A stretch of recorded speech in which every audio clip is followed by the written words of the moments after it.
হরে কৃষ্ণ। বাচ্চাগুলি কথা বলছে, এগুলিকে গার্জিয়ানদের একটু নজর দিন, বাচ্চাগুলি যাতে ডিস্টার্ব না করে। তো আজকে আমরা ভগবান শব্দটির অর্থ আলোচনা করব এবং বলছিলেন যে মনুষ্য জন্ম কেন দুর্লভ, সে সম্পর্কে আমরা কিছুটা শ্রবণ করার চেষ্টা করব। ভগবান,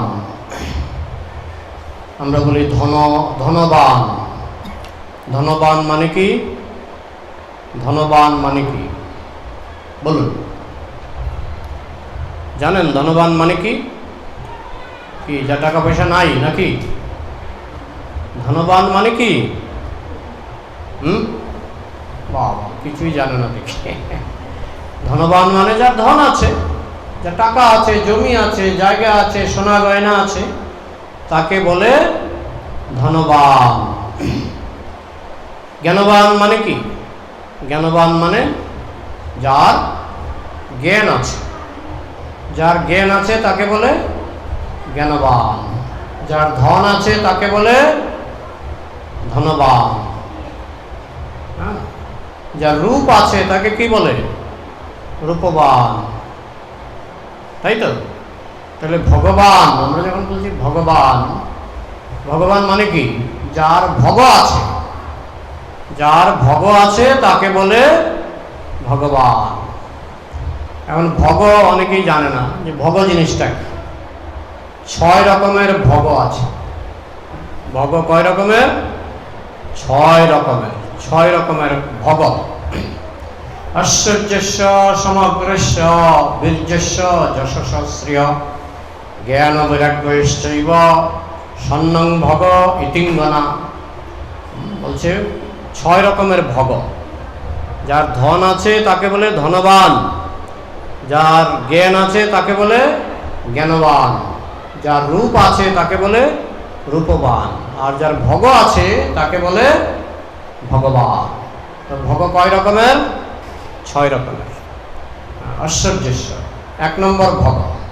1 নম্বর ভগ হচ্ছে জগতের সমস্ত ধন সম্পদ, বলা হয় ঐশ্বর্য। জগতের সমস্ত ধন সম্পদ, জগতে যত গ্রহ নক্ষত্র আছে, যত ব্রহ্মাণ্ড আছে, যত সোনার খনি, রূপার খনি, যা কিছু আছে জগতে, সব কিছুর মালিক হচ্ছেন ভগবান। সব কিছুর মালিক ভগবান। এই পৃথিবীর মালিককে ভগবান, সূর্যের মালিককে ভগবান, চন্দ্রের মালিককে ভগবান। এই পৃথিবীতে যত সমুদ্র আছে, সমুদ্রগুলির মালিককে ভগবান। যত নদী আছে, নদীর মালিককে ভগবান। তো ভগবানকে বলা হয় দুনিয়ার মালিক। এটা হচ্ছে 1 নম্বরের ভগ। ভগ থাকলে ভগবান। 1 নম্বরের ভগ হচ্ছে সমস্ত সম্পদ। ভগবান জগতের সমস্ত গ্রহ নক্ষত্রের মালিক। আকাশে যত নক্ষত্র আমরা দেখতে পাই, সব কিছুর মালিক হচ্ছেন ভগবান। এটা হচ্ছে 1 নম্বরের ভগ। ঐশ্বর্যস্য সমগ্রস্য বীর্যস্য 2 নম্বরের ভগ। 2 নম্বর ভগ হচ্ছে শক্তি। শক্তি, ভগবানকে বলা হয় সর্বশক্তিমান। সর্বশক্তিমান মানে জগতে যত শক্তি আছে, সমস্ত শক্তি কার? ভগবান। আমরা যেমন বলি ধন থাকলে ধনবান, ভগ থাকলে ভগবান। এই কথা বলছেন, আমি পাঠই করব না। পাঠ চলছে, আপনি কথা বলছেন কেন?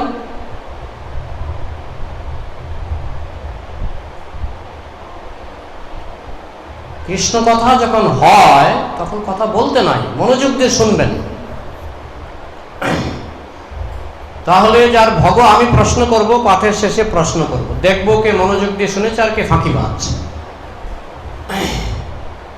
তো যার শক্তি আছে আমরা তাকে বলি শক্তিমান। শক্তিটা হচ্ছে একটা ভগ।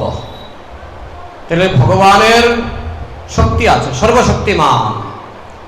যেমন আমরা দেখেছি কৃষ্ণ, তিনি তার যখন জাগতিক হিসাবে 7 বছর বয়স, তিনি তখন বাঁ হাতের কেনে আঙ্গুল দিয়ে তিনি একটা পর্বতকে ধারণ করেছিলেন। কি পর্বত?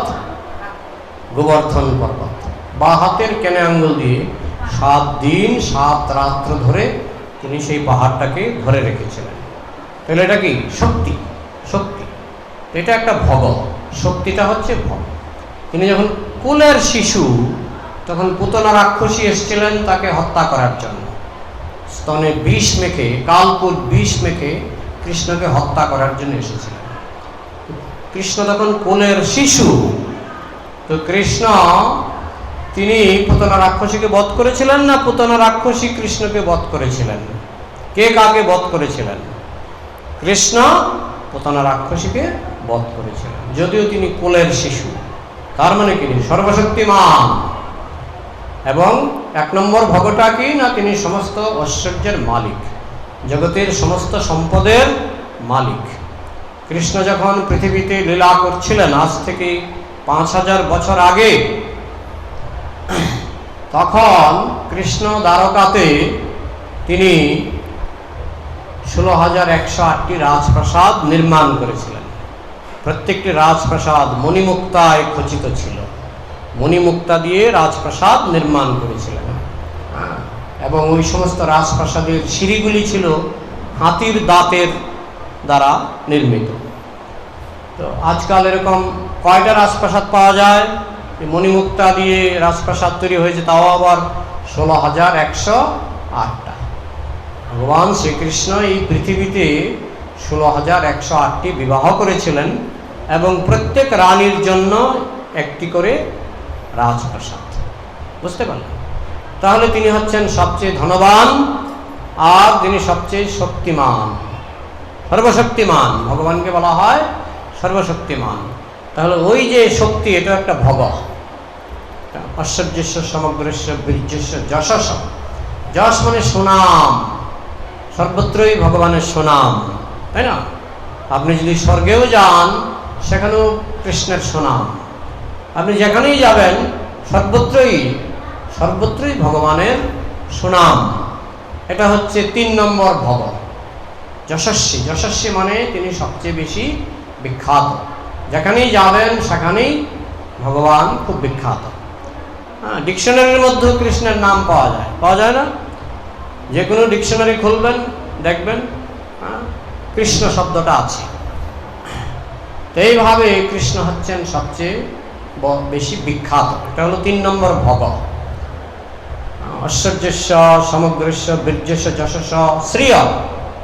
শ্রিয় মানে রূপ। ভগবান হচ্ছেন সবচেয়ে বেশি রূপবান। রূপটা হচ্ছে 4 নম্বরের ভগ। রূপ হচ্ছে 4 নম্বরের ভগ, মানে ভগবান সবচেয়ে সুন্দর, রূপবান। তিনি ধনবান, জ্ঞানবান, রূপবান। এটা 4 নম্বর ভগ। তার মতো সুন্দর কেউ নাই। অনেকে বলে ভগবান নিরাকার। ভগবান নিরাকার হলে তার সঙ্গে প্রেম সম্ভব নয়। নিরাকারের সঙ্গে প্রেম সম্ভব?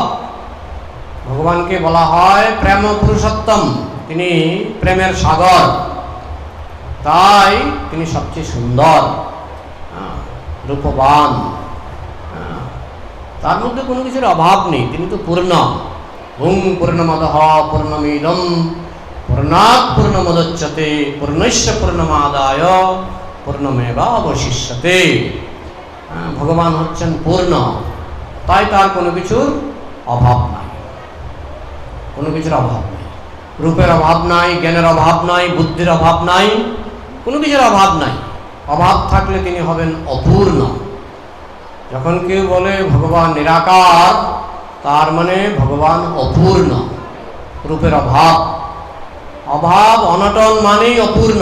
অভাব অনটন মানেই অপূর্ণ। জ্ঞানের অভাব, শক্তির অভাব, তার মানে অপূর্ণ। রূপের অভাব, অপূর্ণ। কিন্তু ভগবান তো পূর্ণ পুরুষ, পূর্ণ ব্যক্তি।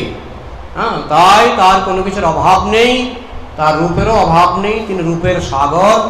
আমাদের সনাতন শাস্ত্রে বলা হচ্ছে অনন্ত রূপম, অর্থাৎ ভগবানের রূপ অনন্ত, রূপের কোনো শেষ নাই। তো এই জন্য ভগবানকে বলা হয় রূপবান। এই রূপ হচ্ছে 4 নম্বরের ভগ। তাহলে ঐশ্বর্যস্য সমগ্রস্য বীর্যস্য যশস্য শ্রিয় জ্ঞান, ভগবান হচ্ছেন জ্ঞানবান। এটা হচ্ছে 5 নম্বরের ভগ, 5 নম্বরের ভগ জ্ঞানবান। ভগবান সবচেয়ে বেশি জ্ঞানবান। তিনি 1 ঘন্টার মধ্যে গীতা দান করেছেন অর্জুনকে। 5000 বছর আগে এবং তারও আগে লক্ষ লক্ষ বছর আগে বিভৎসানকে দান করেছিলেন ভগবত গীতা। সেই গীতা আজও মানব সমাজে আজও চলছে। আজও মানুষ সেই গীতা থেকে জ্ঞানের আলো পায়। গীতা, ভাগবত, বেদ, বেদান্ত, উপনিষদ সবই ভগবান থেকে এসেছে, তাই তাকে বলা হয় জ্ঞানবান। তাই সেই জ্ঞান হচ্ছে একটি ভগ। এটা হলো 5 নম্বরের ভগ। আরেকটি ভগ আছে 6 নম্বর, সেই ভগকে বলা হয় বৈরাগ্য। সেই ভগকে বলা হয় বৈরাগ্য। তার সব কিছু আছে, তিনি কোনো কিছুর জন্য লালায়িত নন, কোনো কিছুর প্রতি আসক্ত নন। তিনি সব কিছু তার ভক্তদেরকে দান করছেন, এমনকি যারা অভক্ত অসুর তাদেরকেও তিনি সব কিছু দিচ্ছেন। এই সংসারে যারা দুষ্ট প্রকৃতির লোক, ভগবান তাদেরকেও খাবার দিচ্ছেন। এইভাবে ভগবান তিনি বৈরাগী। রাজস্ব যজ্ঞের সময় ভীষ্মদেব বলেছিলেন যে লোকে আমাকে বলে আমি নাকি ব্রহ্মচারী, কিন্তু সবচেয়ে বড় ব্রহ্মচারী হচ্ছেন কৃষ্ণ। অসুররা শুনে হাসে। তিনি 16,108টি বিবাহ করেছেন, তাকে ভীষ্মদেব বলছেন সবচেয়ে বড় ব্রহ্মচারী। সেই কৃষ্ণ, যেই কৃষ্ণ 16,108টি বিবাহ করেছেন, ভীষ্মদেব বলছেন যে আমি বিবাহ করিনি বলে লোকে আমাকে বলে যে আমি নাকি খুব বড় ব্রহ্মচারী, কিন্তু আমি কিসের ব্রহ্মচারী? কৃষ্ণের কাছে আমি কিছুই না। যখন রাস নাচ হয়েছিল, লক্ষ লক্ষ লক্ষ গোপী কৃষ্ণের সঙ্গে রাস নাচ করেছিলেন, কিন্তু কৃষ্ণ তাদের প্রতি আসক্ত ছিলেন না। কৃষ্ণ ছিলেন ব্রহ্মচারীর মতো সম্পূর্ণ বৈরাগী। এটি হচ্ছে 6 নম্বরের ভগ, বৈরাগ্য। 6 নম্বরের ভগ, যেটা চৈতন্য মহাপ্রভু অত্যন্ত সুন্দরভাবে দেখিয়েছেন যে তিনি সন্ন্যাস গ্রহণ করে তিনি উড়িষ্যার পুরীতে তিনি যেভাবে জীবনযাপন করেছেন, তিনি মাটিতে শুয়ে থাকতেন। তো এটা হলো ভগবানের আরেকটি লক্ষণ, বৈরাগ্য। তাহলে কয়টা ভগ? 6টা ভগ। ঐশ্বর্যস্য, তিনি সমস্ত ধনের তিনি ধনবান, এটা হচ্ছে 1 নম্বরের ভগ। ঐশ্বর্যস্য সমগ্রস্য বীর্যস্য, তিনি সবচেয়ে বেশি শক্তিশালী, এটা হলো 2 নম্বরের ভগ। ঐশ্বর্যস্য সমগ্রস্য বীর্যস্য যশস্য, তিনি সবচেয়ে বেশি বিখ্যাত, এটা হলো 3 নম্বরের ভগ। যশস্য শ্রিয়, তিনি সবচেয়ে বেশি রূপবান, রূপের সাগর, অনন্ত রূপ, যার রূপের কোনো অভাব নেই, এটা হলো 4 নম্বরের ভগ। আর তিনি হচ্ছেন সবচেয়ে বেশি জ্ঞানবান, এটি হচ্ছে 5 নম্বরের ভগ। আর তিনি হচ্ছেন সবচেয়ে বড় বৈরাগী, ত্যাগী পুরুষ, তাই এটা হচ্ছে 6 নম্বরের ভগ। এই 6টা ভগ যার মধ্যে আছে তাকে বলে ভগবান। বোঝা গেল ভগবান কথাটা? যেমন আমরা বলি ধনবান, রূপবান, জ্ঞানবান, এরকম 6টা ঐশ্বর্য, সরৈশ্বর্য বলা হয়। সরৈশ্বর্য 6টা ঐশ্বর্য যার মধ্যে পূর্ণ মাত্রায় বিরাজিত, তাকে বলা হচ্ছে ভগবান। এই সংসারে একমাত্র কৃষ্ণের মধ্যে 6টা জিনিস একসঙ্গে পাওয়া গেছে। দ্রৌপদী 6টা জিনিস চেয়েছিলেন, বলছিলেন আমার এমন একজন স্বামী দরকার যে খুব শক্তিশালী, এমন একজন স্বামী দরকার যে খুব সুন্দর, এমন একজন স্বামী দরকার যে খুব জ্ঞানী। এইভাবে এই ভগবানের 6টা ঐশ্বর্য আলাদা আলাদাভাবে চেয়েছিলেন। তো বলা হয় যে শিব ঠাকুর দ্রৌপদীকে বর দিয়েছিলেন। দ্রৌপদী প্রথম বলছেন আমাকে খুব শক্তিশালী স্বামী দেবেন, যে ঠিক আছে তুমি শক্তিশালী স্বামী পাবে। তখন সে হলো ভীম, শক্তিশালী স্বামী। তারপর বলছেন আমার যেন খুব জ্ঞানী স্বামী হয়। তো জ্ঞানী হচ্ছে ওই নকুল সহদেবের মধ্যে একজন হচ্ছে খুব জ্ঞানী। আমার যেন খুব সুন্দর স্বামী হয়। তখন মহাদেব বলেছেন ঠিক আছে তাই হবে। তখন পেলেন ওই নকুল সহদেবের মধ্যে একজন খুব সুন্দর, চেহারা খুব সুন্দর। তারপরে দ্রৌপদী বললেন আমার যেন খুব ধার্মিক স্বামী হয়। তাহলে ধার্মিক স্বামীটাকে যুধিষ্ঠির। যুধিষ্ঠির। তারপরে দ্রৌপদী বলছিলেন আমার যেন খুব বীর স্বামী হয়, হ্যাঁ, খুব ভালো যোদ্ধা বীর। সেটা কে সেই বীর স্বামী? অর্জুন। দ্রৌপদী আলাদা আলাদাভাবে বর চেয়েছিলেন, শিব ঠাকুর আলাদা আলাদাভাবে দিয়ে দিলেন। পরে দ্রৌপদী বুঝলেন আরে আমি তো একজনের মধ্যে সব কিছু চাইছিলাম, তো সে একজনের মধ্যে সব কিছু কার আছে বলুন তো? কৃষ্ণের। এই যে দ্রৌপদী যে 5 জন স্বামী থেকে 5টা জিনিস পেলেন, সেইগুলো যদি একজনের মধ্যে চাইতেন, এই জগতে কারুর মধ্যে একজনের মধ্যে হয় না, শুধুমাত্র কৃষ্ণের মধ্যে সব কয়টা ভগ, হ্যাঁ, কৃষ্ণের মধ্যে আছে একসঙ্গে। না হলে ভীমের মধ্যে আছে শক্তি, এটা একসঙ্গে নাই, আলাদা। হ্যাঁ, ওই নকুল সহদেবের মধ্যে আছে জ্ঞান আর বৈরাগ্য, আর যুধিষ্ঠিরের মধ্যে আছে ধর্ম, অর্জুনের মধ্যে আছে বীরত্ব। ওই আলাদা আলাদাভাবে ভগগুলি এই 5 স্বামীর মধ্যে ভাগ করা ছিল। কিন্তু যদি একসঙ্গে এই 6খানা ভগ যদি কেউ নিতে চায় একসঙ্গে, তাহলে একমাত্র কৃষ্ণের মধ্যে 6খানা ভগ একসঙ্গে পাওয়া যায়। তাই জন্য কৃষ্ণকে বলা হয় ভগবান, আর আমরা হচ্ছে সেই ভগবানের অংশ। মমই বাংশ জীব লোকে জীবভূত সনাতন, আমরা হচ্ছি ভগবানের নিত্য অংশ। তাই আমাদের মধ্যে সেই ভগ কিঞ্চিত কিঞ্চিত চলে আসে। হ্যাঁ, যেহেতু আমরা ভগবানের অংশ, তাই ওই ভগটা একটু একটু করে বিন্দু বিন্দু করে আমাদের মধ্যেও চলে আসে। যেমন সমুদ্রের 1 কণা জল, সমুদ্রের মধ্যে লবণ থাকে না, আবার 1 কণা জলের মধ্যে লবণ থাকে, বিন্দু লবণ। সমুদ্রের অংশ, সমুদ্রের 1 ফোঁটা জল, তার মধ্যে বিন্দু লবণ থাকে। আমরা যেহেতু কৃষ্ণের অংশ, তাই কৃষ্ণের ভগগুলি আমাদের মধ্যে বিন্দু বিন্দু চলে আসে। মনে করেন একটা ভগ হচ্ছে যে ধন সম্পদ, তো সবারই কম বেশি 1 কাঠা হোক 2 কাঠা হোক আছে তো জমিও, ম্যাক্সিমাম বেশিরভাগ মানুষের 1-2 কাঠা জমি তো আছে। তো সেটা কিন্তু ওই যে ধন, কৃষ্ণ হচ্ছেন সবচেয়ে বেশি ধনবান, এগুলি কৃষ্ণেরই জমি, আমরা একটু দখল করে বসে আছি। তাহলে এটা হচ্ছে ওই ভগের কিছু অংশ আমরা পেয়ে যাচ্ছি। তারপরে ঐশ্বর্যস্য সমগ্রস্য বীর্যস্য ভগবান সর্বশক্তিমান। শক্তি, এই বাচ্চাগুলি যেন কথা না বলে, শক্তি, শক্তির কণা আমরা পাচ্ছি কিনা? আমরা হাত পা নাড়ছি, তার মানে শক্তি আছে।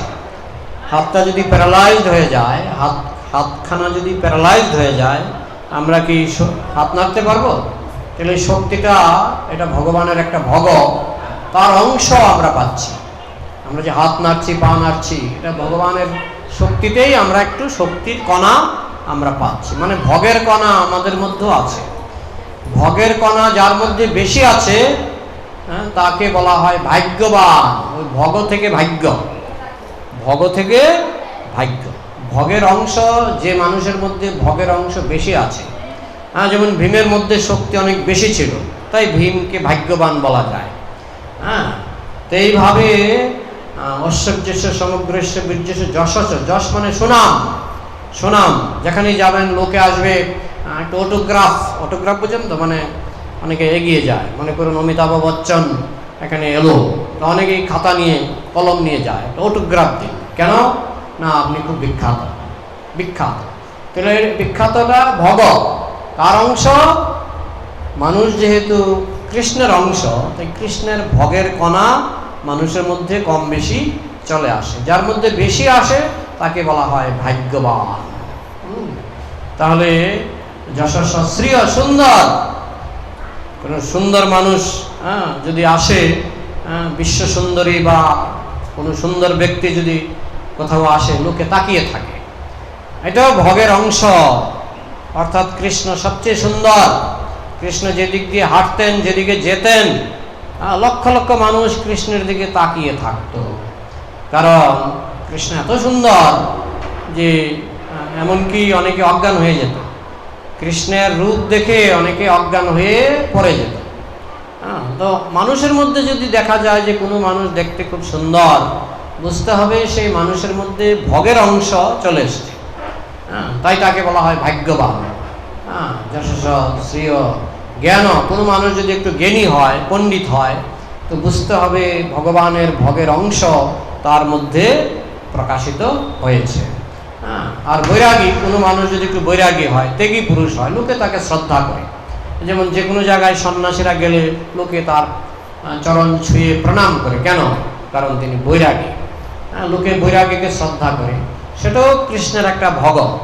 এই জন্য সেই ভোগের অংশ মানুষের মধ্যে চলে আসে। মানুষের মধ্যে যদি বৈরাগ্য না থাকতো, তাহলে মানুষ কুকুরের মতো ঝগড়া করত। কুকুরের সামনে যদি একটা রুটি ফেলে দেন 10টা কুকুরের সামনে, এরা ঝগড়া করে, কারণ এদের মধ্যে বৈরাগ্য নাই। কিন্তু মানুষের মধ্যে ভগবানের যে বৈরাগ্য, তার কিছুটা আছে বলেই সংসারে অশান্তি হলেও মানুষ সহ্য করে মানিয়ে নেয়। অনেক কষ্ট সহ্য করে, এটা হচ্ছে বৈরাগ্য। এই 6টা ভোগ ভগবানের থেকে আমরা অংশরূপে পাই। ভগবানের মধ্যেই 6টা ভোগ রয়েছে পূর্ণ মাত্রায়, আর মানুষের মধ্যে সেই 6টা ভোগ কণায় কণায় থাকে। এর মধ্যে যার মধ্যে ভোগটা একটু বেশি থাকে, আমরা তাকে ভাগ্যবান বলি। যেমন একটা মানুষ খুব শক্তিশালী, একটা মানুষ খুব সুন্দর, এগুলি ভোগেরই অংশ, কিন্তু অংশটা যখন একটু বেশি হয়, তখন আমরা বলি লোকটা খুব ভাগ্যবান। তাহলে ভগবান থেকে ভাগ্যবান। তা এখন ভাগ্যবান আমরা কি করে হব? না, যদি আমরা ভগবানের সেবা করি, তাহলে আমরা ভাগ্যবান হব। কারণ ভগবানের কৃপা ছাড়া ভোগ লাভ করা যায় না, এবং সেই ভোগ লাভ করতে হয় আমাদের সনাতন শাস্ত্রে বলা হয়েছে মাতৃগর্ভ থেকে। মাতৃগর্ভ থেকে ভোগ লাভ করা শুরু হয়। কিভাবে? যখন সন্তান মাতৃগর্ভে থাকে, আপনি যদি তাকে ভাগ্যবান বানাতে চান, তাহলে ওই ভগবানের ভোগ তাকে পেতে হবে। তো ভগবানের ভোগ কি করে পাবেন? না, যদি ভগবানের সেবা করেন, ভগবান যদি খুশি থাকেন, তাহলে মাতৃগর্ভ থেকেই সন্তানকে ভগবান ভগদান করবেন। কথাটা বুঝেছেন? এখন মাতৃগর্ভে অনেক শিশু আছে যারা ভগবানের দর্শন পায়। আসলে মাতৃগর্ভে কিন্তু সন্তান মায়ামুক্ত থাকে। বেশিরভাগ ক্ষেত্রেই মাতৃগর্ভে যখন সন্তান থাকে, বলা হয় জন্মের পরে মায়া ধরে ফেলে। জন্মের পরে আমরা যখন পৃথিবীতে এসে জন্মাই, ভূমিষ্ঠ হই, তারপরে মায়া ধরে ফেলে।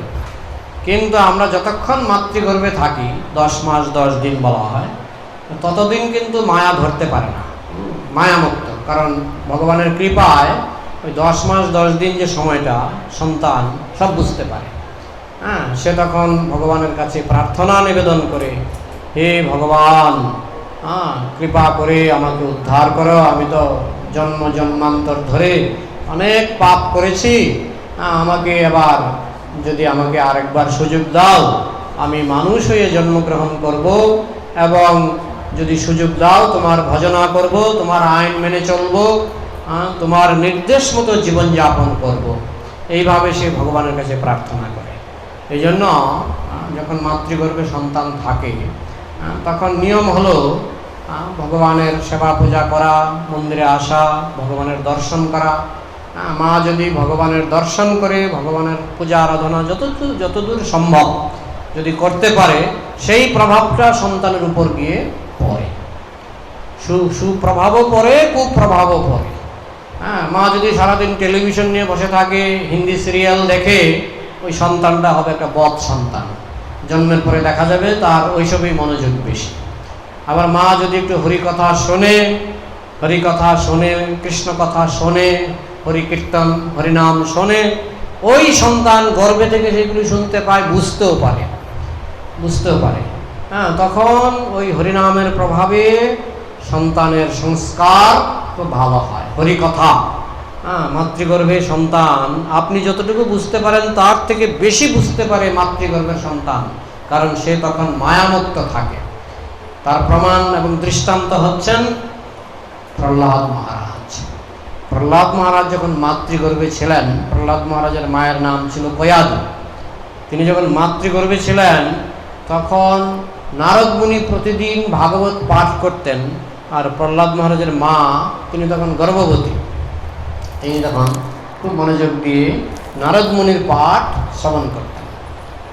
নারদ মুনির পাঠ তিনিও শ্রবণ করতেন। আর মাতৃগর্ভে ছিলেন প্রহ্লাদ। প্রহ্লাদ তখন মাতৃগর্ভে, তখন প্রহ্লাদও সেই পাঠ শ্রবণ করতেন। আর যেহেতু প্রহ্লাদ মাতৃগর্ভে ছিলেন, তিনি ছিলেন মায়ামুক্ত। তিনি খুব সুন্দরভাবে নারদ মুনির পাঠ বুঝতে পেরেছিলেন, এবং যার ফলে জন্মের পর থেকেই তিনি কৃষ্ণ ভক্ত, হরিভক্ত। যদিও তার জন্ম হয়েছিল অসুর কুলে, অসুর বংশে, অসুর সমাজে, তার বাবা ছিল এক মস্ত বড় অসুর বদমাস, কিন্তু যেহেতু প্রহ্লাদ মহারাজ মাতৃগর্ভে থাকার সময়ই তিনি হরিকথা শুনেছিলেন নারদ মুনির কাছ থেকে, তাই তিনি হয়ে গেলেন শুদ্ধ ভক্ত। দেবরাজ ইন্দ্র ভেবেছিলেন যে কয়াদুর গর্ভে অসুর, অসুরের সন্তান অসুর, গুন্ডার সন্তান গুন্ডা, এরকমই দেবরাজ ইন্দ্র ভেবেছিলেন। তো ভেবে তিনি কি করলেন, তিনি কয়াদুকে হরণ করলেন। প্রহ্লাদ মহারাজের মাকে তিনি হরণ করলেন। তো নারদ মুনি জিজ্ঞাসা করলেন, তুমি তাকে হরণ করছো কেন? তখন দেবরাজ ইন্দ্র বললেন, আমি তাকে কথা বলবেন না। দেবরাজ ইন্দ্র বললেন যে আমি তাকে হরণ করছি কারণ তার গর্ভে একটা অসুর আছে। কিছুদিন পরে অসুরটা যখন জন্মগ্রহণ করবে, তখন অসুরটাকে আমরা হত্যা করব। মানে দেবরাজ ইন্দ্র তিনি দেখুন, অসুরকে হত্যা করবেন, তাও বলছে জন্মের পরে। আজকাল মানুষ কত নিচে নেমে গেছে, জন্মের আগেই ডাক্তারের কাছে যায়, অনেক সময় সন্তানকে মেরে ফেলে। মাতৃগর্ভে সন্তানকে হত্যা করা মহাপাপ। আজকাল যে অ্যাবর্শন মানে ওই মাতৃগর্ভে সন্তান আছে, ডাক্তারের কাছে গিয়ে বলে আমি সন্তান চাই না, মাতৃগর্ভেই মেরে ফেলে। কিন্তু দেবরাজ ইন্দ্র তিনি যেহেতু দেবতা, তিনি মাতৃগর্ভে মারবেন না, বলছে আগে জন্মগ্রহণ করুক, তারপর আমি মারব। মানে অসুরের সন্তান জন্মাবে, তারপর আমি মারব। তো নারদ মুনি বললেন, তুমি কি করে জানলে এটা অসুরের সন্তান? বলে এটা হিরণ্যকশিপুর সন্তান, হিরণ্যকশিপু 1 নম্বরের অসুর। বলছে হিরণ্যকশিপুর সন্তান হতে পারে, কিন্তু মাতৃগর্ভে যে সন্তানটা আছে সে শুদ্ধ ভক্ত, শুদ্ধ কৃষ্ণ ভক্ত, পবিত্র। কারণ নারদ মুনি জানেন, আমি ভাগবত পাঠ করে শুনিয়েছি, আর প্রহ্লাদ মহারাজ মাতৃগর্ভ থেকে ভাগবত পাঠ শুনেছে, এবং শুনে শুনে মাতৃগর্ভ থেকেই তার সংস্কার এমন হয়ে গেছে যে মাতৃগর্ভ থেকে তিনি শুদ্ধ ভক্ত। যখন নারদ মুনি বললেন যে কয়াদুর গর্ভে যে সন্তান, সেই সন্তান হচ্ছে শুদ্ধ ভক্ত, তখন দেবরাজ ইন্দ্র কয়াদুকে প্রণাম করলেন। কয়াদুকে প্রণাম করার পর তিনি 7 বার কয়াদুকে পরিক্রমা করলেন। কেন না, কয়াদুর গর্ভে কে আছে? মহান বৈষ্ণব, মহান সাধু, মহাত্মা। সেটা যখন নারদ মুনি বলে দিলেন, তখন দেবরাজ ইন্দ্র যেখানে নিয়ে গেছিলেন, ওই তার সন্তান হবে, সেই সন্তানকে হত্যা করবেন, সেই জন্য নিয়ে গেছিলেন। আর যখন শুনলেন যে গর্ভে অসুর নয়, আছে বৈষ্ণব, তখন দেবরাজ ইন্দ্র তাকে 7 বার প্রদক্ষিণ করে প্রণাম করে একেবারে সসম্মানে আবার নারদ মুনির আশ্রমে ফেরত পাঠিয়ে দিলেন। বুঝেছি? তো সেই থেকে নারদ মুনি আরও করে ভাগবত পাঠ শোনাতেন, কৃষ্ণ কথা শোনাতেন। নারদ মুনি তো মহান ভক্ত, শুদ্ধ ভক্ত, মহাজন। তো নারদ মুনির কাছ থেকে তখন এই প্রহ্লাদ মহারাজের বাবা তখন বনের মধ্যে তপস্যা করছিলেন, তিনি ব্রহ্মার তপস্যা করছিলেন বনের মধ্যে। তো সেই সময়টা, যতদিন হিরণ্যকশিপু তপস্যা করছিলেন, সেই সময়টা ওই প্রহ্লাদ মহারাজ তার মাতৃগর্ভ থেকে নারদ মুনির কাছ থেকে ভাগবত কথা, হরি কথা, কৃষ্ণ কথা শ্রবণ করছিলেন। তো যার ফলে যখন হিরণ্যকশিপু ফিরে আসলেন, প্রহ্লাদ মহারাজের জন্ম হলো, তিনি নাকি জন্মের সঙ্গে সঙ্গে ভূমিষ্ঠ হওয়ার সঙ্গে সঙ্গে বলছেন হরি হরি হরি হরি প্রহ্লাদ মহারাজ। তো হিরণ্যকশিপু তো শুনেই অবাক হয়ে গেল, আরে কিরি, আমার ঘরে এই সমস্ত অপদার্থ কী করে আবার আসলো। পরে স্কুলে পাঠালেন, স্কুলে তাকে হরিকে ভুলিয়ে দিতে হবে। সে যেহেতু কৃষ্ণ নাম আর না করে, কৃষ্ণ কথা না বলে, তাকে একটা স্কুলে পাঠালেন। সেখানে ষণ্ড অমর্ক নামে 2 অসুর গুরু, গুরুগুলিও বদমাস। হিরণ্যকশিপু বলে দিলেন, এমনভাবে পড়াও সে যাতে ভগবানের নাম গন্ধ না করে। হ্যাঁ, সে যেন অসুরের মতো আহার নিদ্রা ভয় মৈথুন, ফুর্তি করবে, রাজনীতি করবে, অসুরের মতো সে চলবে, সেইভাবে তাকে ট্রেনিং দাও। তো ষণ্ড অমর্ক তো ট্রেনিং দিচ্ছে, কিন্তু সে তো মাতৃগর্ভ থেকে ভক্ত হয়ে এসছে, সে ষণ্ড অমর্কের কথা মনোযোগ দিয়ে শোনে না। যেই ষণ্ড অমর্ক চলে যায় ক্লাস থেকে, তখন ক্লাসের বাচ্চাগুলিকে ডাকে, তোমরা আসো, শোনো, কৌমার আচরেত প্রাজ্ঞ ধর্মান ভাগবতানিহ দুর্লভং মানুষং জন্ম তদপি অদ্রুবং অর্থ। বলছে শিশুকাল থেকে হরিভজনা করো। কে বলছেন? প্রহ্লাদ মহারাজ তার ছাত্র বন্ধুদের বলছেন। কৌমার আচরেত প্রাজ্ঞ, তোমরা যদি প্রাজ্ঞ হও, বুদ্ধিমান হও, তাহলে শিশুকাল থেকে হরিভজনা করো। কৌমার মানে শিশুকাল থেকে। কৌমার আচরেত প্রাজ্ঞ ধর্মান ভাগবতানিহ। ভাগবত ধর্ম, ভাগবত গ্রন্থে যে ধর্ম লেখা আছে, চৈতন্য মহাপ্রভু ভাগবত প্রচার করেছিলেন। প্রহ্লাদ মহারাজ বলছেন ভাগবত ধর্ম, অমুক বাবা তমুক বাবা, অমুক ঠাকুর তমুক ঠাকুর, ওইগুলি এখন কলিযুগে ভণ্ড বাবা, ভণ্ড ভগবান কলিযুগে প্রচুর আছে। কলিযুগে কত ভণ্ড ভগবান আছে। বলে আমি ভগবান, বলে শুধু গোবর্ধন পর্বত তুলুন, গোবর্ধন পর্বত তুলতে পারি না। তা আপনি কিসের ভগবান? ঠিক আছে, গোবর্ধন পর্বত তুলতে পারেন না, একটা টেবিল তুলুন। টেবিল বা হাতের, কৃষ্ণ তো গোবর্ধন পর্বত তুলেছিলেন বা হাতের এই কনিষ্ঠ আঙ্গুল দিয়ে। আপনি একটা টেবিল তুলুন, তাহলে আমরা কৃষ্ণকে বলি গিরিবরধারী, গোবর্ধনধারী, আপনাকে বলবো টেবিলধারী। তো টেবিল একটা তুলে দেখানো, তাও পারি না, আপনি কিসের ভগবান? কৃষ্ণ সুদর্শন চক্র দিয়ে শিশুপালকে বধ করেছিলেন, আপনি একটা সুদর্শন চক্র ছেড়ে একটা অসুরকে বধ করে দেখান। এসব পারি না। কৃষ্ণ যখন কুলের বাচ্চা তখন পুতনা রাক্ষসীকে বধ করেছিলেন, আপনি একটা বড় গুন্ডাকে বধ করে দেখান। না, এসব পারব না। তো আজকাল অনেকেই বলে আমি ভগবান, আমি ভগবান, কিন্তু ভগবানের কোনো ক্ষমতা তাদের মধ্যে নাই। এই জন্য প্রহ্লাদ মহারাজ পরিষ্কার বলে দিয়েছেন, এই সমস্ত আজে বাজে ভগবান, ভণ্ড ভগবান, যার কোনো ক্ষমতা নাই, মিথ্যা নারায়ণ, প্রতিকূল ঠাকুর, এইসব ভগবান নিলে হবে না। গাল ভাঙা মিথ্যা নারায়ণ, কৃষ্ণের গাল ভাঙা। কৃষ্ণের ভুঁড়ি আছে, ভুঁড়ি আছে কৃষ্ণের, দেখেছেন ভুঁড়িওয়ালা ছবি কৃষ্ণের দেখেছেন? নিত্য কিশোর, কৃষ্ণ হচ্ছেন নিত্য কিশোর। এখন প্রতিকূল ঠাকুর এসে বলে আমি ভগবান, আমি ভগবান, আমাকে কমিশন দিও, আমার ছেলেকে কমিশন দিও, আমার ছেলের ছেলেকে কমিশন দিও, ভগবানের বংশ। তো মানুষের একটু ঘিলু থাকা দরকার, বুদ্ধি থাকা দরকার। ভগবান হচ্ছেন নিত্য কিশোর। আমরা দেখি কৃষ্ণের ছবি, তিনি যখন কুরুক্ষেত্রের যুদ্ধে, তখন তার জগতের হিসাবে তার 125 বছর বয়স, কিন্তু দেখে মনে হচ্ছে বিয়ের বয়স, তাই না? কুরুক্ষেত্রের যুদ্ধে যখন কৃষ্ণ, তখন তিনি সেখানে অনেক ঠাকুরদার থেকেও তার বয়স বেশি ছিল, কথাটা বুঝেছেন? কিন্তু তার চেহারা এত সুন্দর ছিল, দেখতে মনে হতো যেন বড়জোর 25 বছর বয়স। এই হচ্ছে ভগবান, নিত্য কিশোর। ওই ভুঁড়িওয়ালা, গাল ভাঙা, অমুক ঠাকুর তমুক ঠাকুর, অমুক নারায়ণ তমুক নারায়ণ, এইগুলি বোকা লোকেরা আকৃষ্ট হবে, বুদ্ধিমান লোকেরা আকৃষ্ট হবে না। বুদ্ধিমান লোকেরা জানে ভগবান হচ্ছেন কৃষ্ণ, এবং সেই কৃষ্ণ সম্পর্কে বর্ণনা বিশেষভাবে রয়েছে ভাগবত গ্রন্থে। এই জন্য প্রহ্লাদ মহারাজ বলছেন ধর্মান ভাগবতানিহ। ভাগবতে যে ধর্মের কথা বলা হয়েছে, ভাগবত ধর্ম, সেই ধর্মের কথা শ্রবণ করা, সেই ধর্ম আচরণ করা।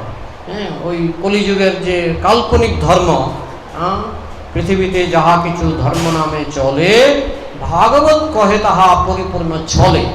পৃথিবীতে ধর্মের নামে অনেক কিছু চলে, ভাগবতে বলা হচ্ছে এগুলি ছলনা, প্রতারণা, ধর্মের নামে প্রতারণা, ব্যবসা, ধর্ম ব্যবসা। এই জন্য কাস্টমার হিসাবে আপনার কান খাড়া রাখতে হবে, কোন ধর্মটা সঠিক। কৃষ্ণ উপাসনা, কারণ কৃষ্ণ হচ্ছেন আসল ভগবান। তাই প্রহ্লাদ মহারাজ পরিষ্কার বলে দিয়েছেন, আপনারা ভাগ্যবান, আমি দেখেছি আপনাদের মন্দিরে রাধাকৃষ্ণ আছে না, এটা হচ্ছে আসল ভগবান। রাধা হচ্ছেন কৃষ্ণের অন্তরঙ্গা শক্তি, লাদিনী শক্তি, এবং কৃষ্ণ হচ্ছেন সরৈশ্বর্যপূর্ণ। 6 রকমের ভগ তার মধ্যে আছে, আমরা পাঠের শুরুতে আলোচনা করেছি। তো সেই ভগবান সম্পর্কে সন্তানকে ট্রেনিং দিতে হবে, এবং সেই ট্রেনিং শুরু হবে মাতৃগর্ভ থেকেই। মাতৃগর্ভ থেকেই সন্তান যখন গর্ভে, তখন ফার্স্ট ক্লাস ট্রেনিং দেওয়া যায়। বলে কিভাবে? কিছুই না, মন্দিরে একটু আসবেন, একটু কীর্তন শুনবেন, একটু পাঠ শুনবেন। যেমন নারদ মুনির পাঠ শুনেছিলেন প্রহ্লাদ মহারাজ, তখন প্রহ্লাদ মহারাজ মাতৃগর্ভে, তার থেকে তার সংস্কার, ওই সংস্কার পাল্টানো যায় না।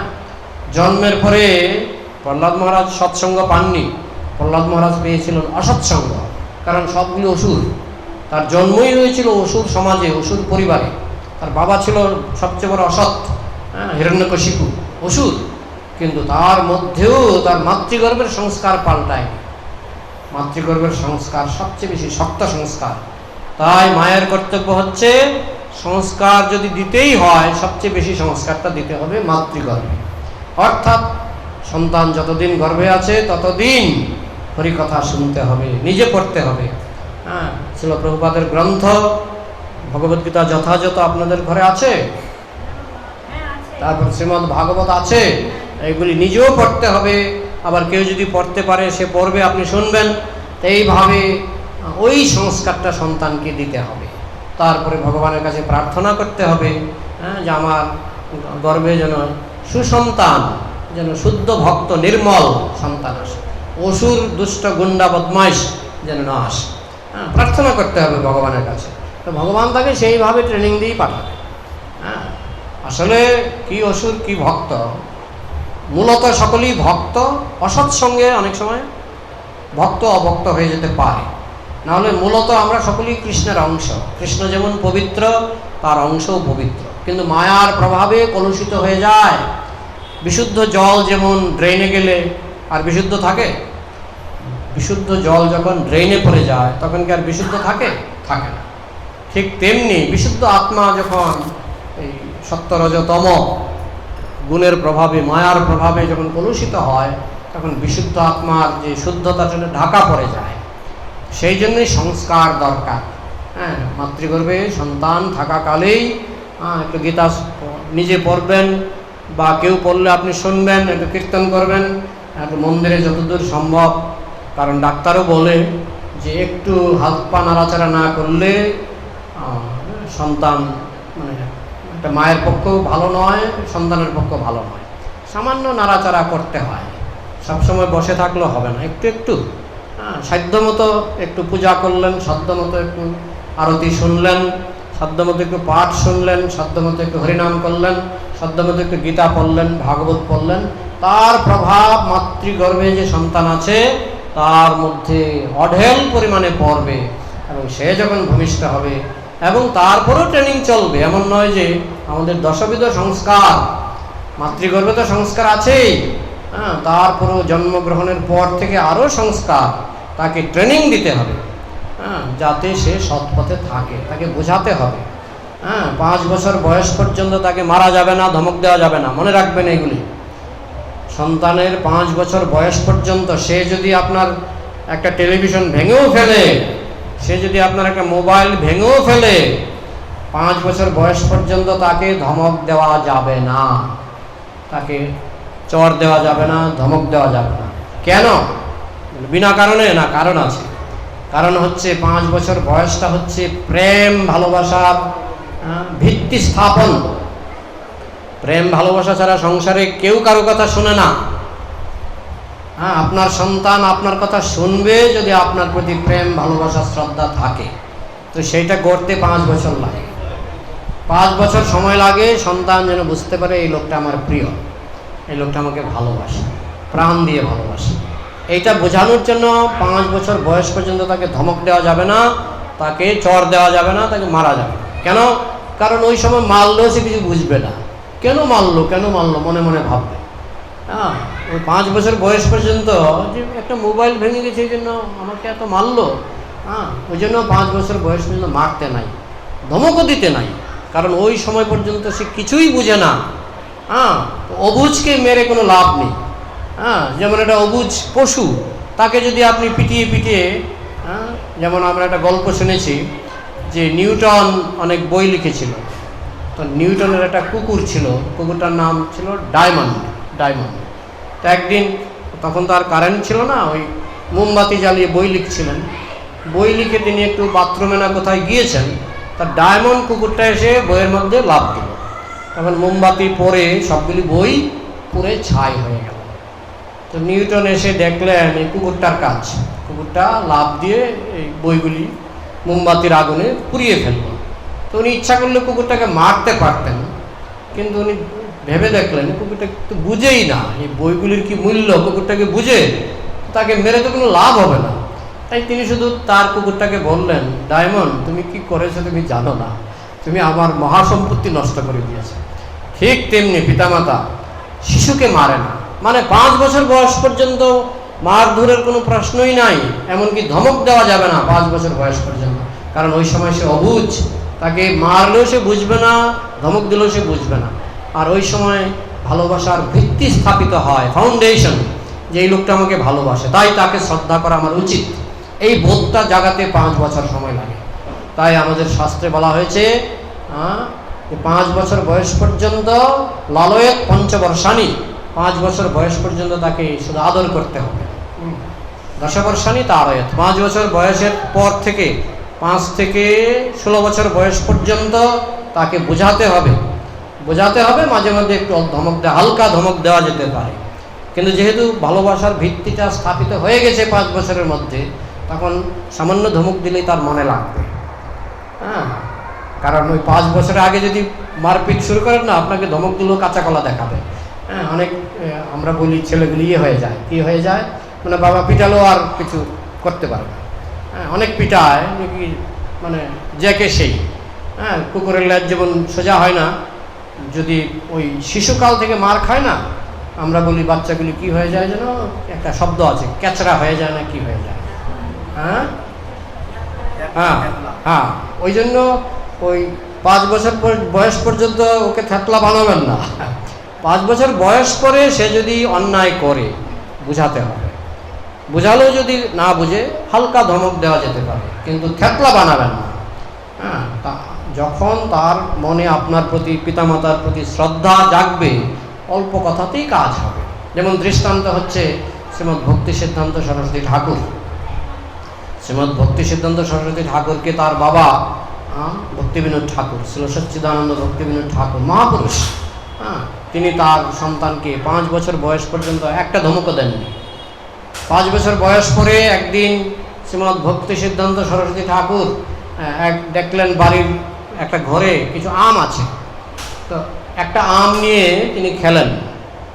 তখন ভক্তিবিনোদ ঠাকুর জিজ্ঞাসা করলেন, যেখানে তো আম, এখানে 10টা আম ছিল, এখানে দেখছি একটা আম নেই, তো তুমি কি খেয়েছো? তখন তার সন্তান বললেন, হ্যাঁ আমি একটা খেয়েছি। তখন তার বাবা বলেছিলেন, দেখো এগুলি ভগবানকে নিবেদন করার জন্য আনা হয়েছিল, এগুলি ভগবানকে নিবেদন করার আগেই খেয়ে নিলে। এরপরে যে ভক্তি সিদ্ধান্ত সরস্বতী ঠাকুর কাঁদতে শুরু করলেন, শুধু এই কথা তো কাঁদতে শুরু করলেন, সারা জীবন আম খাননি। ভক্তি সিদ্ধান্ত সরস্বতী ঠাকুর আমের দেশে তিনি প্রচার করেছেন। এই পশ্চিমবঙ্গ এবং পূর্ববঙ্গ তখন একসঙ্গে ছিল, যেটা বর্তমান বাংলাদেশ, তখন যেটা ভারতের অঙ্গ ছিল। এই দেশে তিনি প্রচার করেছেন, আমের দেশে।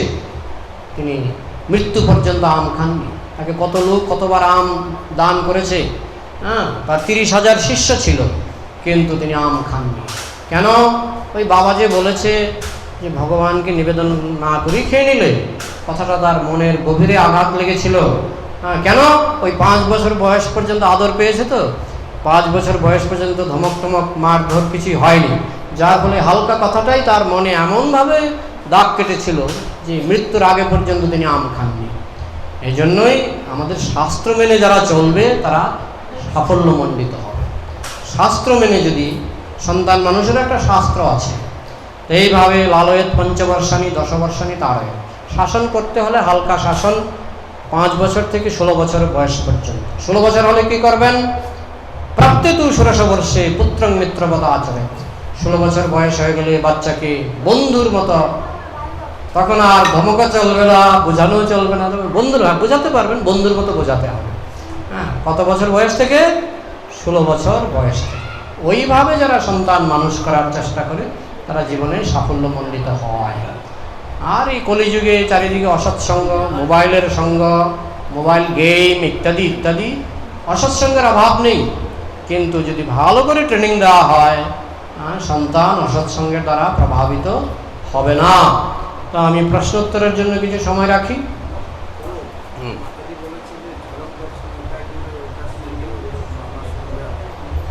আর ঝলক দর্শন আমি আজকে প্রথম করলাম, আমি অম্বিকা কালনাতে প্রথম আমি এসেছি। তো আমি আগে আমার ঝলক দর্শনের সৌভাগ্য হয়নি। তো আজকে আমরা এসে প্রথমে গিয়েছিলাম এই অম্বিকা কালনার যে গৌরনীতায়ের মন্দির, সেখানে বিগ্রহ খুব সুন্দর, অপূর্ব সুন্দর বিগ্রহ। তো বিগ্রহ দেখলে ভক্ত আকৃষ্ট হয়, আর ভক্তকে দেখলে বিগ্রহ আকৃষ্ট হয়। দুবার নাকি পালিয়ে চলে গেছিল ওই বিগ্রহ, দুই ভক্তের, কোন ভক্তের সঙ্গে পালিয়ে গেছিল, হৃদয় চৈতন্য প্রভুর সঙ্গে একবার পালিয়ে গেছিল, আরেকবার পালিয়ে গেছিল আরেকজন ভক্তের সঙ্গে। দুইবার পালিয়ে যাওয়ার পর এরপরে পূজারীরা ঠিক করলো যে বেশিক্ষণ দেখালেই ভক্তের প্রতি আকৃষ্ট হবে আর পালিয়ে যাবে, এই জন্য বেশিক্ষণ দেখায় না, কয়েক সেকেন্ড দেখায় ঝলক দর্শন, যাতে ভগবান ভক্তের প্রতি ভালো করে আকৃষ্ট হওয়ার আগেই দরজা বন্ধ করে দেয়। কারণ ভগবান তো প্রেমময়, আর কোনো প্রেমিক ভক্ত গিয়ে যদি তাকে প্রেম সহকারে দর্শন করে ভগবান মনে করে তার সঙ্গে পালায়। ওই জন্যই এখানে ঝলক দর্শন একটা লীলা হয়েছিল। মহাপ্রভুর বিগ্রহ এখানে তৈরি করেছিলেন গৌরীদাস পণ্ডিত। সেই বিগ্রহ চলে যেতেন, পালিয়ে পালিয়ে চলে যেতেন। তো অত্যন্ত ঐতিহাসিক বিগ্রহ, আপনারা খুব ভাগ্যবান যে এই মন্দিরের খুব কাছেই আছেন। এটা কোনো গল্প নয়, এটা কোনো গল্প নয়। বিগ্রহের কাহিনীটা আমি সংক্ষেপে বলি। একবার গৌরনীতাই বেড়াতে এসেছিলেন গৌরীদাস পণ্ডিতের বাড়িতে, গৌরনীতাই। তো কিছুদিন থাকলেন, থাকার পরে গৌরীদাস পণ্ডিতকে বললেন, তা এখন আমরা তো প্রচার করতে হবে, হরিনাম প্রচার করতে হবে, আমরা এখন আসি। তখন গৌরীদাস পণ্ডিত বললেন, না, আপনারা যেতে পারবেন না, আপনারা চিরকাল আমার বাড়িতে থাকবেন। তো মহাপ্রভু বললো, এটা কী করে হয়? এটা তো হয় না, আমরা এসছি হরিনাম প্রচার করতে, আমরা তো ঘরে ঘরে গিয়ে প্রতি ঘরে ঘরে গিয়ে করো এই ভিক্ষা, লহ কৃষ্ণ কহ কৃষ্ণ পর কৃষ্ণ শিক্ষা। তো আমরা তো এসছি কৃষ্ণ শিক্ষা প্রদান করতে, আমরা যদি তোমার বাড়িতে পরে থাকি কী করে হবে? তো গৌরীদাস পণ্ডিত বলছেন, না, আমি এসব বুঝি না, তোমাদের এখানে থাকতেই হবে। তখন মহাপ্রভু বললেন, ঠিক আছে, তুমি এক কাজ করো, তুমি নিম কাঠ দিয়ে গৌরনীতাই বানাও। তাহলে দেখো, বিগ্রহ আর আমি অভিন্ন, বিগ্রহ আর আমি অভিন্ন, বিগ্রহের মধ্যে আমি আছি। তো তুমি বিগ্রহের পূজা করলে আমাকেও পাবে, নিতাইকেও পাবে। তখন গৌরীদাস পণ্ডিত দেখলেন, ঠিক আছে, মহাপ্রভু আদেশ করেছেন, তিনি দুটো বিগ্রহ বানালেন। বিগ্রহ বানিয়ে বিগ্রহ প্রতিষ্ঠা করে পূজা শুরু করলেন। তখন গৌরনীতাই বললেন, তাহলে আমরা আসি। তখন গৌরীদাস পণ্ডিত বললেন, কিন্তু আমার একটা প্রশ্ন আছে। কী প্রশ্ন? যে আপনি বলছেন বিগ্রহ আর আপনারা অভিন্ন, মানে এখানে যে নিম কাঠের গৌরনীতাই আছে আর আপনারা অভিন্ন। বলে, হ্যাঁ, আমরা অভিন্ন। তাহলে আমি একটা কথা বলি। বলেন যে তাহলে আপনারা সিংহাসনে গিয়ে দাঁড়ান আর বিগ্রহগুলি গিয়ে প্রচার করুক, বিগ্রহগুলি ঘরে ঘরে গিয়ে হরিনাম প্রচার করুক, তো তাই হবে। মহাপ্রভু বলেন, তাই হবে। তখন বিগ্রহ দুটো সিংহাসন থেকে হাঁটতে হাঁটতে নেমে আসলেন, হাঁটতে হাঁটতে নেমে আসলেন, আর মহাপ্রভু আর নিত্যানন্দ প্রভু গিয়ে সিংহাসনে দাঁড়িয়ে কাঠের মতো হয়ে গেলেন, কাঠের মতো হয়ে গেলেন।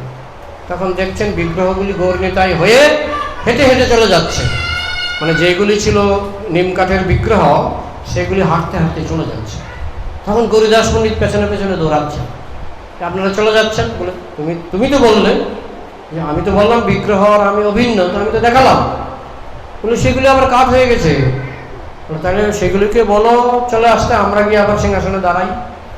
তখন সেই বিগ্রহগুলি আবার নেমে হাঁটতে হাঁটতে চলে আসলো, আর তারা গিয়ে সিংহাসনে দাঁড়িয়ে আবার কাঠ হয়ে গেল। কথাটা বলছি। তখন গৌরীদাস পণ্ডিত দেখলেন, আরে মহা সমস্যা। তখন আবার দৌড়ে গেলেন যে ওইগুলি আবার কাঠ হয়ে গেছে। তাহলে তুমি কি চাও? আপনারা আসুন। ঠিক আছে। তখন গৌরনীতাই গেলেন, গিয়ে আবার সিংহাসনে দাঁড়ালেন, আবার কাঠ হয়ে গেলেন, আর কাঠের বিগ্রহগুলি আবার নেমে হাঁটতে হাঁটতে চলে যাচ্ছে। গৌরীদাস পণ্ডিত চিন্তা করছেন, আসলে প্রথম যে গৌরনীতাই ছিল কোনটা? তিন চারবার পাল্টাপাল্টি করার পর উনি নিজেই ভুলে গেলেন কোনটা কাঠের ছিল আর কোনটা আসল গৌরনীতাই। গৌরীদাস পণ্ডিত ভুলেই গেলেন। তখন বুঝতে পারলেন যে গৌরীদাসের সঙ্গে পারা যাবে না। তো বলছে ঠিক আছে আপনি বিগ্রহরূপেই থাকুন আর আপনি প্রচার করুন। তো কে যে গেল, কি কাঠের বিগ্রহ চলে গেল না আসল গৌরীনিতাই চলে গেল, সেটা গৌরীদাস পণ্ডিত আর বুঝতে পারেননি। সেই থেকে সেই বিগ্রহ, সেই একই বিগ্রহ এখনো আছে, এবং সেই বিগ্রহ দুবার পালিয়ে গেছিল বলে পূজারীরা সেই বিগ্রহকে ওই বেশিক্ষণ দেখায় না, ঝলক দর্শন, এক ঝলক দর্শন করায়। তো যারা বলে যে মূর্তি পূজা নিষিদ্ধ, তারা এই লীলাগুলি জানে না, বা জানলো গর্ধত্ব বিশ্বাস করে না, কিন্তু যারা ভক্ত তারা বুঝতে পারে যে বিগ্রহের মধ্যেই ভগবান উপস্থিত। না হলে এই লীলাগুলি হয় কি করে? বলে এগুলি গল্প, তোমার কাছে গল্পের কাছে গল্প নয়। যারা সত্যিকারের মানুষ, সত্যিকারের হৃদয়বান, তাদের কাছে গল্প নয়। ঠিক আছে, আর কোনো প্রশ্ন আছে? প্রশ্ন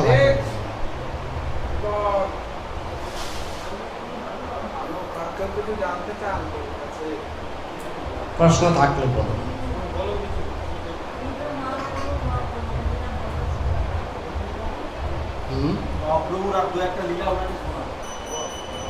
মহাপ্রভুর কোন লীলাটা শুনতে চান?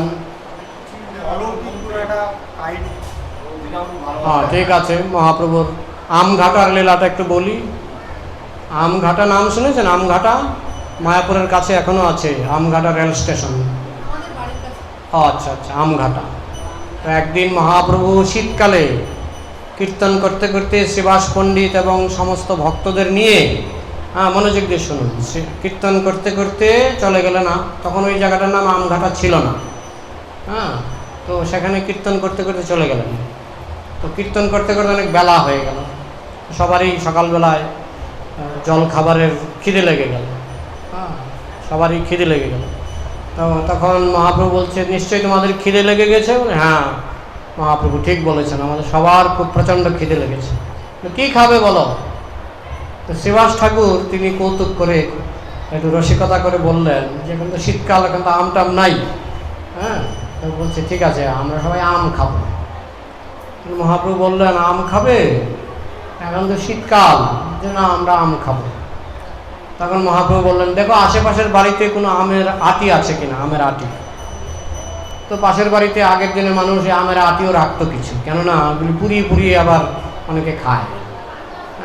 ওই কাঠের চোলায় আমের আটি ফেলে দেয়, পুড়ে গেলে তার একটা অনেকে খায়, বা বীজের জন্য অনেকে রাখতো। তো পাশের বাড়িতে গিয়ে একটা আমের আটি পাওয়া গেল, আমের বীজ।